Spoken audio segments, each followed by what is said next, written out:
অনেকেই মনে করে যে আইসিডিএস স্কুলে শুধু খিচুড়ি খাওয়া ছাড়া মনে হয় আর কিছুই হয় না। আমাদের রবি ঠাকুর, বাঙালির রবি ঠাকুর, আমাদের আনন্দে রবীন্দ্রনাথ, আমাদের কষ্টে রবীন্দ্রনাথ, আমাদের আবেগে রবীন্দ্রনাথ, আমাদের বিরহে রবীন্দ্রনাথ, সমস্ত কিছু রবীন্দ্রনাথ জুড়েই যেন বাঙালি বিরাজ করে। আর তার জন্মতিথি 25শে বৈশাখ। কি অভিনব উদ্যোগে এই গ্রামের ভেতরে এই আইসিডিএস স্কুল পালন করলো, আজ তার গল্প নিয়েই হাজির হয়েছি। দেগঙ্গার ভাসিলা তরুণ সংঘ, এই তরুণ সংঘ ক্লাবেই আইসিডিএস স্কুল। তখনও সব বাচ্চারা একে একে আসছে এই রবীন্দ্র জয়ন্তী উৎসব পালন করতে। অবাক লাগছে এই স্কুলের এই দিদিমণিকে দেখে, যে কিনা একার উদ্যোগে সমস্ত বাচ্চাদেরকে নিয়ে এত সুন্দর একটা উৎসব পালন করলো। কে বলেছে আইসিডিএস স্কুল পারে না? সেটা কিন্তু করে দেখালো। এই দেখুন প্রাক্তন ছাত্ররা, তারা সমস্ত আয়োজনে রয়েছে। আয়োজনে রয়েছে গ্রামের দিদিরা, আয়োজনে রয়েছে প্রাক্তন ছাত্রর অভিভাবকরা। এখনো যেন ভুলতে পারেনি তারা।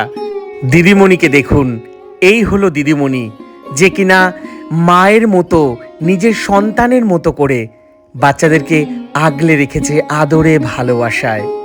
এখানেই শেষ নয়, দেখুন বাচ্চারা কত সুন্দর সেজেগুজে এসেছে। কেউ শাড়ি পরেছে, কেউ বা পরেছে পাঞ্জাবি। আর দিদিমণি কিন্তু কেকও নিয়ে এসেছিল রবীন্দ্রনাথ ঠাকুরের এই জন্মদিনের উৎসবে। কেক কেটে উৎসবের শুভারম্ভ হলো। দিদিমণি কিন্তু আরও আয়োজন করেছিল, খিচুড়ি, তরকারি, পায়েস, সমস্ত কিছু দেওয়া হয়েছিল বাচ্চাদেরকে। আসুন আমরা দিদিমণির মুখে শুনে নেই যে দিদিমণি কেন এত সুন্দর উদ্যোগ নেন এই 25শে বৈশাখ অনুষ্ঠানের জন্য। সবাই তোমরা এসছো, আমি খুব খুশি হয়েছি। আপনার যে উদ্যোগ, অভিনব উদ্যোগ, এই উদ্যোগে আমার স্যালুট দিতে ইচ্ছে করছে। তা আপনি এই উদ্যোগ হঠাৎ মানে কি জন্য, আপনার কি জন্য আপনি এই 25শে বৈশাখ অনুষ্ঠান করেন? এটা হঠাৎ না, আমি এই 25শে বৈশাখ আমি আমার সমর্থ মতন আমি আমার স্কুলের ছোট ছোট বাচ্চাদের নিয়ে আমি প্রতি বছরই করি। প্রতি বছরই করি। কিন্তু এবছর আমি আরো একটু আমি মাদের সাপোর্ট পেয়ে আমি মারা বললো যে আন্টি এরকম করবো। আমার যারা চলে গেছে, শুধু আমার স্কুলের ছোট ছোট বাচ্চা না, যারা আমার স্কুল থেকে তারা বড় হয়েছে এখন, প্রাক্তন, হ্যাঁ হ্যাঁ, তারাও হেল্প করছে, তারাও এসছে, তারা কেউ গান করেছে, কেউ নাচ করেছে, সবাই। এই সাংস্কৃতিকটা আমি চাই যে সবার মধ্যে ছড়িয়ে পড়ুক। অনেকেই মনে করে যে আইসিডিএস স্কুলে শুধু খিচুড়ি খাওয়া ছাড়া মনে হয় আর কিছুই হয় না, কিন্তু আমি আমার সমর্থ মতন প্রতি বছর এটা করার চেষ্টা করি। তাছাড়াও আমি এই যে শীতকালে আমি পিকনিক করি, বাচ্চাদের খেলাধুলো করাই, তাদের একটু ছোট হলেও একটা গিফট দেওয়ার চেষ্টা করি, যাতে তাদের মধ্যে আরো উদ্যোগ হোক যে আইসিডিএস স্কুলটা এই শুধু খিচুড়ি খাওয়ার স্কুল বলে মনে না করে। এটা আপনার গ্রামের স্কুল ভাসিলিয়া, আপনার সেন্টারের নাম কি? আমার সেন্টারের নাম হচ্ছে ভাসিলিয়া তরুণ সংঘ ক্লাব আর 255 নং ক্লাব। কতগুলো বাচ্চা আছে আপনার? আমার বাচ্চা মোটামুটি 70-এর কাছে আছে। বাবা, এতগুলো বাচ্চা সামলাতে হয়? হ্যাঁ, মা বাচ্চা নিয়ে আমার 70। আমার খুব ভালোই লাগে।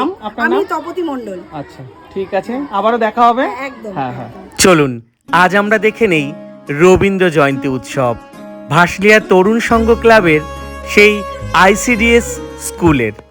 আমারও পরানো যাহা চায়, তুমি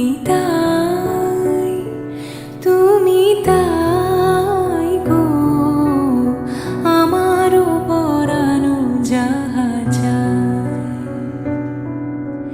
তোমা ছাড়ার এই জগতে মোর কেহ নাই, কিছু নাই গো, আমারও পরানো যাহা চায়।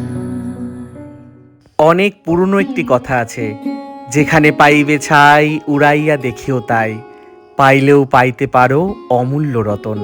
কে বলেছে সরকারি স্কুলে পড়াশোনা হয় না, সরকারি স্কুলে কোনো কালচার নেই? দেখুন তো, দেগঙ্গার কোনো এক কোনায় পড়ে থাকা গ্রামের একটা আইসিডিএস স্কুল, যাকে লোকে খিচুড়ি স্কুল বলে ঠাট্টা করে। এখানে কালচার নেই আপনি বলতে পারবেন? সরকারি স্কুলে পড়াশোনা হয় না কে বলেছে? সবার আগে দরকার শিক্ষক এবং শিক্ষিকা, তাদের আদর্শ, তাদের দায়িত্ব, বাচ্চাদের প্রতি স্নেহ, ভালোবাসা, তাদের নিজস্ব সঠিক শিক্ষা এবং কর্তব্য। যদি এইগুলোই না থাকে, তাহলে কোনো স্কুলেই পড়াশোনা এবং কালচার থাকবে না।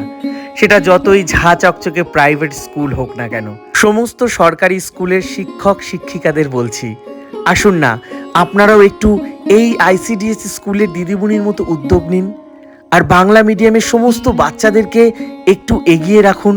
আমার গ্রামকে, আমার ব্লককে, আমার রাজ্যকে, আমার ভারতবর্ষকে এগিয়ে রাখার দায়িত্ব আমাদের সবার। একটা উজ্জ্বল ভবিষ্যৎ দেওয়ার দায়িত্ব আমাদের সবার। তাই কেউ গায়ে পেতে নেবেন না। আমি যদি কোনো ভুল কথা বলে থাকি আমাকে ক্ষমা করে দেবেন। তবে আমি আবারও বলবো, এই রকম তপতী মণ্ডলের মতো শিক্ষিকাদের আমি কুর্নিশ জানাই। শিক্ষক শিক্ষিকাই হলো আমাদের আদর্শ, তারাই আমাদের পথপ্রদর্শক, আগামী দিনের উজ্জ্বল ভবিষ্যৎ গড়া। দেখা হবে আবার নতুন কোনো গল্পে, নতুন কোনো ভিডিওতে।